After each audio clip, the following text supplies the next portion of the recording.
I'm in the 4-H building, and I am passionate about STEM or STEAM, however, but science, technology, engineering, and math, arts, and agriculture can be, I get double with the A, but it's just so important that our kids have that foundation in all four of those areas because that's the future, and it'll help keep our state and our country really competitive and innovative. So I just made bubbles over at one of the booths, and we're going to work our way through some of the other ones and talk about the importance of science and math.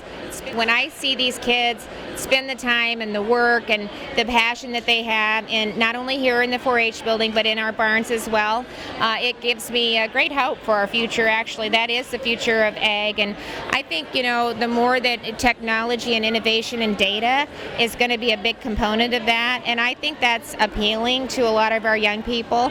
And so when you couple that with what they're doing on the farm, and that we have a responsibility to feed and fuel the world, and that's something that we should be really proud of as farmers and producers in the state of Iowa. So we need to do a better job of telling our story, and just the role that we play. And as I lead trade missions around the world, we really are known for our safe, reliable, quality products in Iowa. We have a good brand, and so I believe there's a lot of opportunities for our young people to stay in the industry. Precision agriculture is another big component of that. So there's also a lot of opportunities for new businesses, startup businesses. So for you ag entrepreneurs out there, there's a ton of opportunity from that perspective as well. And so we just want to make sure we're making young people aware of those opportunities and that they exist right here in our state.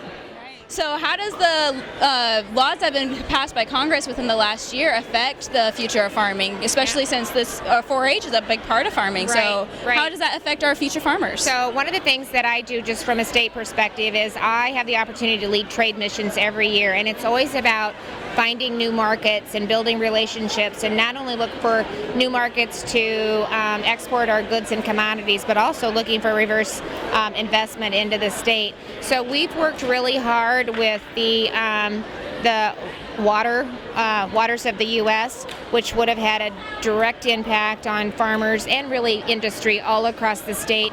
It was extremely restrictive. We've been able to work with Congress and the President and go back and really realign that so that it's practical and farmers know what the expectations are. That's really, really important.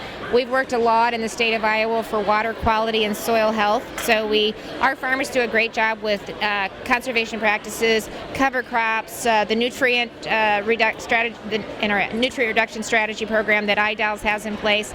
I am talking every time I get a chance, asking Congress to ratify the USMCA, which is the modernized NAFTA agreement, and that would have a large impact on not only our farmers and producers, but our industry and manufacturers as well. So I'm hoping that when they go back, when Congress reconvenes, that they'll get that to the floor and get that passed so we can start to provide some certainty and predictability for farm families, small businesses, and manufacturers.